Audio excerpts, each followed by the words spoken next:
नमस्कार, daily line के news file bulletin में आपका स्वागत है। मेरा नाम प्रशांत है। इस बुलेटिन में हम आपको बताएंगे सीएए पर रोक लगाने के लिए सुप्रीम कोर्ट में कितनी याचिकाएं दाखिल की गई हैं और आज सुनवाई को लेकर के क्या कुछ होने वाला है सुप्रीम कोर्ट में। जानेंगे कि अब दिल्ली शराब घोटाले के केस में ईडी ने क्या बड़ा खुलासा किया है। इसके साथ ही बताएंगे केंद्रीय मंत्री पशुपति पारस एनडीए से क्यों नाराज हैं।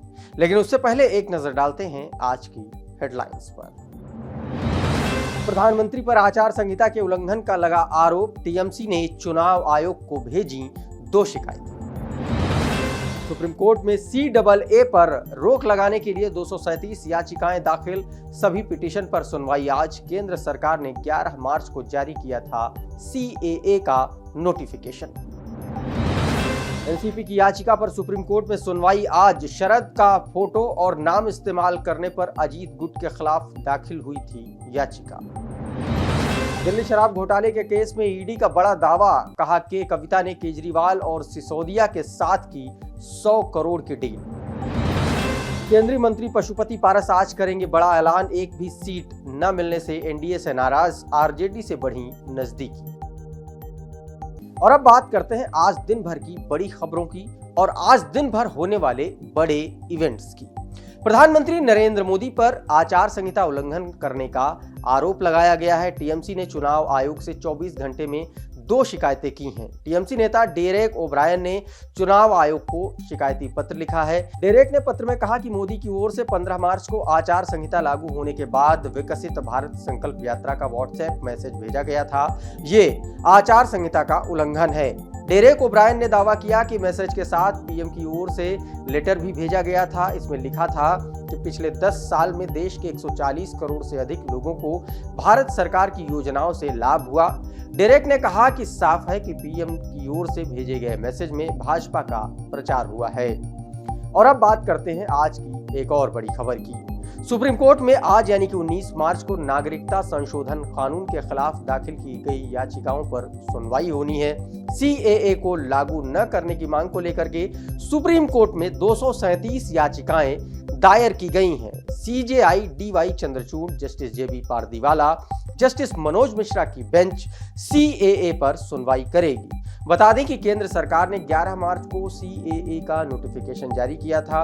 इस कानून के तहत 2014 से पहले पाकिस्तान, बांग्लादेश और अफगानिस्तान से आए हिंदू, सिख, जैन, बौद्ध, ईसाइयों और पारसी शरणार्थियों को भारतीय नागरिकता मिल सकेगी। और अब बात करते हैं आज की एक और बड़ी खबर की। आज की यह खबर भी सुप्रीम कोर्ट की एक महत्वपूर्ण हियरिंग से जुड़ी हुई है। उच्चतम न्यायालय अजीत गुट के खिलाफ याचिका पर सुनवाई कर रहा है। याचिका में कहा गया है कि अजीत गुट राजनीतिक फायदे के लिए शरद के नाम और उनकी तस्वीरों का इस्तेमाल कर रहा है। इससे पहले 14 मार्च को सुप्रीम कोर्ट ने महाराष्ट्र सरकार में डिप्टी सीएम अजीत पवार गुट को फटकार लगाई थी। कोर्ट ने कहा था कि अजीत गुट लिख कर दें कि शरद गुट का फोटो इस्तेमाल नहीं किया जाएगा। कोर्ट ने कहा अब आप अलग पार्टी हैं, अपनी अलग पहचान बनाइए। और अब बात करते हैं आज की एक और बड़ी खबर की। इलेक्टोरल बॉन्ड्स की डिटेल सामने आने के बाद सियासी पार्टियों में बयानबाजी तेज हो गई है। इस दौरान कांग्रेस ने मोदी सरकार पर हफ्ता वसूली का आरोप लगाया है। कांग्रेस ने इलेक्टोरल बॉन्ड्स को पीएम हफ्ता वसूली योजना नाम दिया है। कांग्रेस ने दावा किया कि इलेक्टोरल बॉन्ड्स के जरिए दान देने वालों में 21 फर्म ऐसी हैं जिन्होंने सीबीआई, ईडी या इनकम टैक्स की जांच का सामना किया है। कांग्रेस महासचिव जयराम रमेश ने कहा कि हर दिन चुनावी बॉन्ड घोटाले का सच सामने आ रहा है। बढ़ते हैं आज की एक और बड़ी खबर की ओर। दिल्ली शराब घोटाला केस में जांच के बाद प्रवर्तन निदेशालय ने एक बड़ा दावा किया है। ईडी का आरोप है कि दिल्ली शराब नीति में लाभ हासिल करने के लिए के कविता ने अरविंद केजरीवाल और मनीष सिसोदिया समेत आपके बड़े नेताओं के साथ साजिश रची।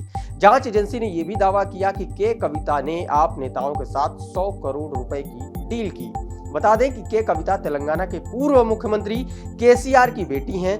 उन्हें बीते 16 मार्च को हैदराबाद से गिरफ्तार करके ईडी के अधिकारी दिल्ली लेकर के आए थे, जहां कोर्ट ने उन्हें 23 मार्च तक ईडी की हिरासत में भेज दिया है। वहीं कविता ने अपनी गिरफ्तारी के विरोध में 18 मार्च को सुप्रीम कोर्ट का रुख किया। उन्होंने अपनी गिरफ्तारी को चैलेंज किया है। और अब बढ़ते हैं आज की एक और बड़ी खबर की ओर। और आज की जो अगली बड़ी खबर है वो एनडीए में फूट से रिलेटेड है। एनडीए में शामिल बिहार की राष्ट्रीय लोक जनशक्ति पार्टी हाईकमान से नाराज चल रही है। इस नाराजगी की वजह सीट शेयरिंग बताई जा रही है। बता दें कि राज्य में एक भी सीट ना मिलने से पशुपति पारस का खेमा नाराज है। पार्टी का कहना है कि उन्हें गठबंधन के अंदर पूरी तरह से इग्नोर कर दिया गया है, जिसके चलते पशुपति पारस आज बड़ा ऐलान करने वाले हैं। जानकारी के मुताबिक एनडीए से नाराजगी के चलते उनकी आरजेडी से नजदीकियां बढ़ गई हैं और वो आरजेडी से लगातार संपर्क में भी हैं। वहीं पशुपति पारस ने पहले ही कह दिया कि वो हाल में हाजीपुर सीट से चुनाव लड़ेंगे, जो अब एनडीए में चिराग को मिल गई है। आज के मॉर्निंग के इस न्यूज फाइल के बुलेटिन में फिलहाल इतना ही, लेकिन आप बने रहिए डेली लाइन के साथ।